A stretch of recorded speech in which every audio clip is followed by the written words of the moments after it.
Can a Fleet ETO leave a ship during dry docking repairs to assist a sister vessel with a critical technical issue?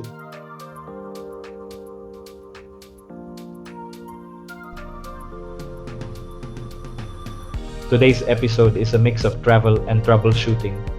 I'll take you from our dry docking in Poland all the way to Finland on a mission to fix a failed speed log on a sister ship, 1,500 kilometers across the Baltic Sea, when fleet work becomes an adventure.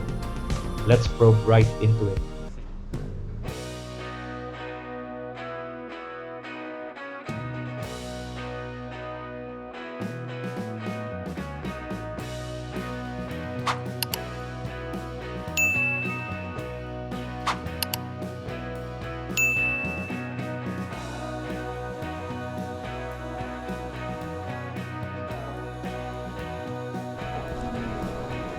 I saw the name immediately, I knew this is the guy.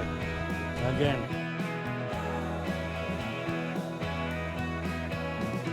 See you next time, mate. See you. Thank you very much. Bye.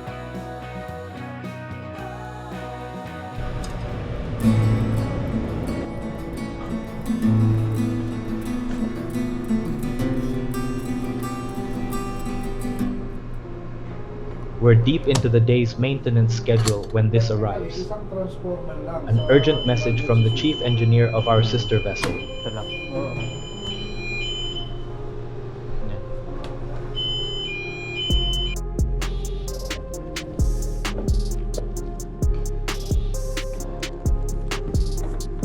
All speed log indicators are off. 3 on the bridge, 1 in the engine control room. May I ask your assistance? Their speed log system is completely down. No navigation data, no speed readings. For a chemical tanker in operation, this is critical. I respond with diagnostic questions, trying to narrow down the problem remotely.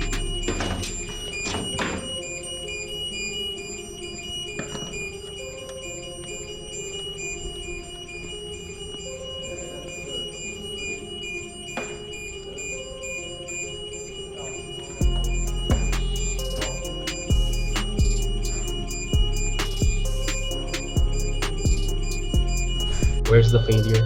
Power supply, distribution, the displays themselves?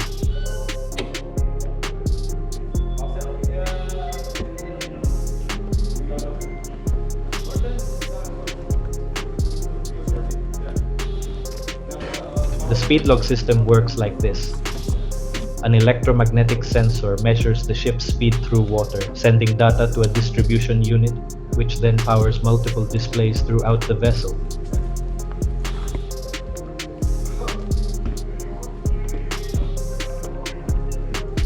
The remote troubleshooting. We set up a video call. Remote troubleshooting across hundreds of kilometers.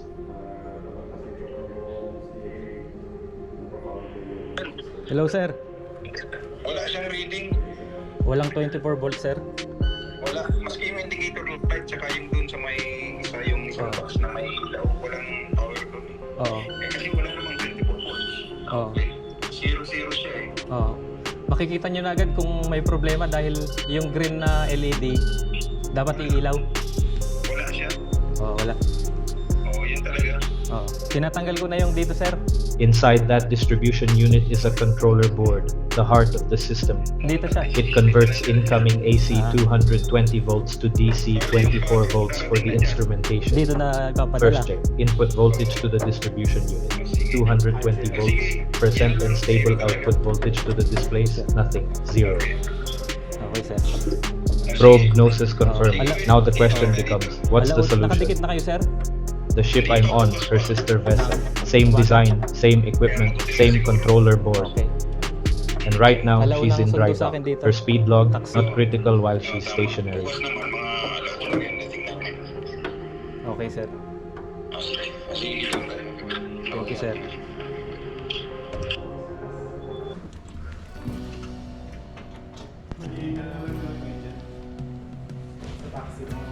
Okay. 17:45 ang flight sa Kwan eh. Szczecin Airport. So, 30 minutes ang biyahe nun. Sila na bahala kung paano mag-adjust ng oras. Still a bit. The plan forms quickly. Remove the working controller board from this vessel, hand carry it to Finland, and restore their system. Simple in concept, but it means leaving the dry dock, crossing the Baltic, and getting this component to a ship in operation. This card. Do you bring that one also? I should bring that also because it is a one assembly. Time to pack.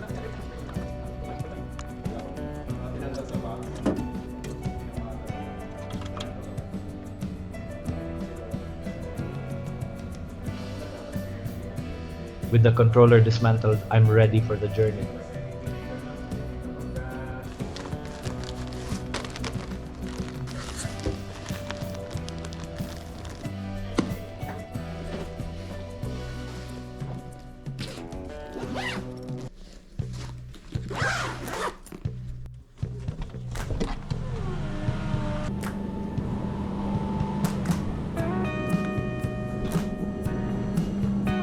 The taxi arrived right on schedule. Wait for you.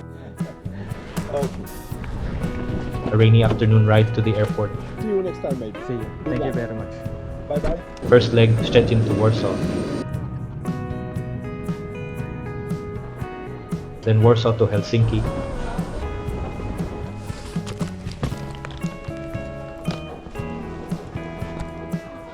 You're familiar with me. I know. I saw the name immediately. I knew this is the guy. Again.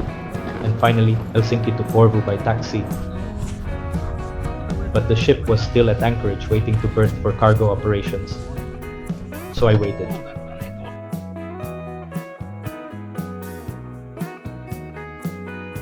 The company books me at Heiko Hotel and Spa. 2 days in Porvoo. Finish summer at its finest.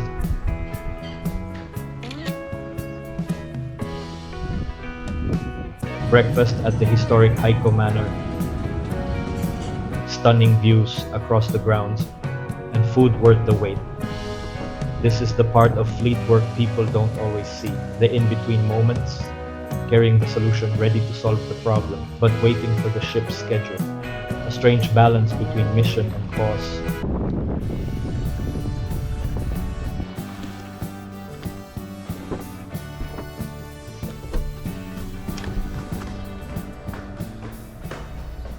The call came.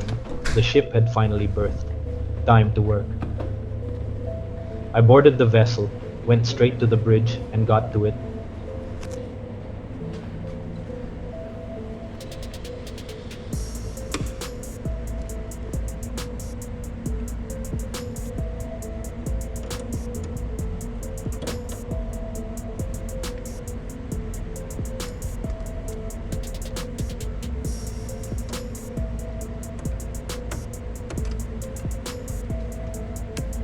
May hissing sound. May hissing sound. Hindi ko alam kung saan nanggagaling. Walang 24%. Oh, wala. Kaya talaga sinisira. Kasi dito walang ginawa.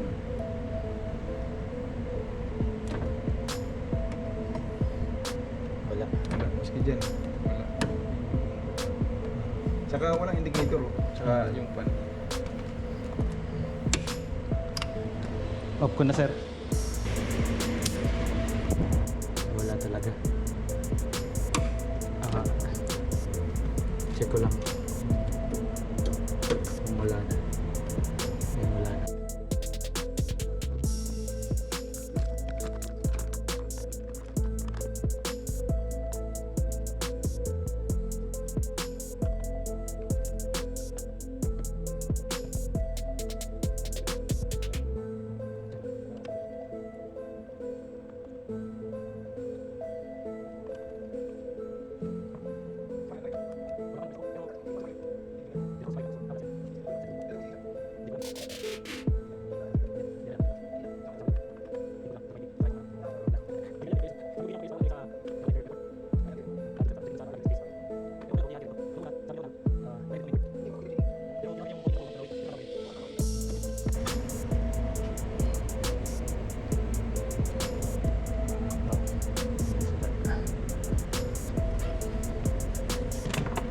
After installing the controller board, we call this moment Ito, plug and pray.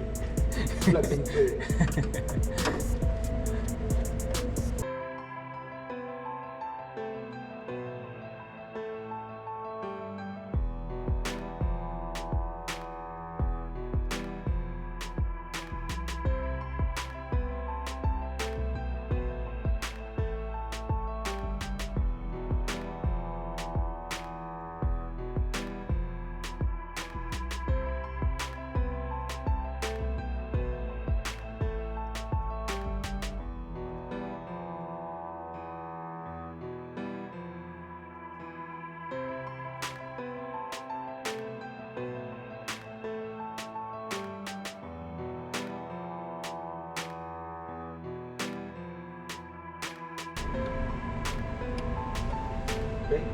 Okay.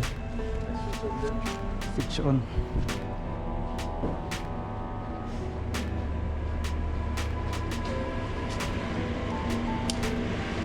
With the new controller board in place, it was time to test the system. Light up. Light up. Light up. No, it's not.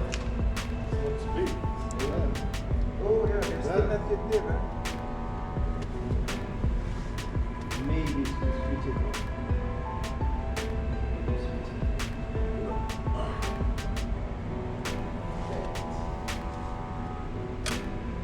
Okay. After around 20 seconds, this power's on. Yeah, thank you. See you. Thank you. It was difficult days for you. Last 3 days it was extremely Difficult to wait. difficult for you. Yeah. You- Have a nice.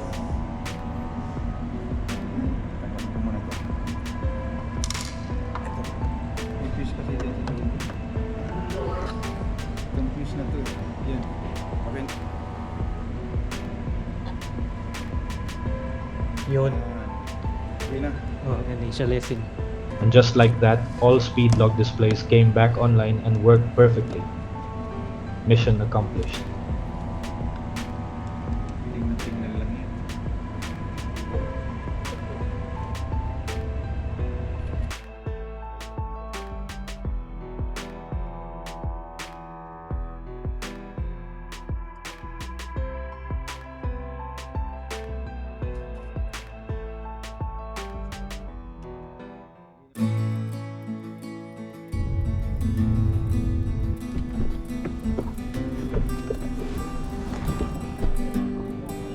Alright, see you. Thank you. With the job done, I started my journey back to Szczecin the next day. Excuse me. This baggage will be dropped to the final destination, right? Yes, it's been tagged to this place. I cannot pronounce it.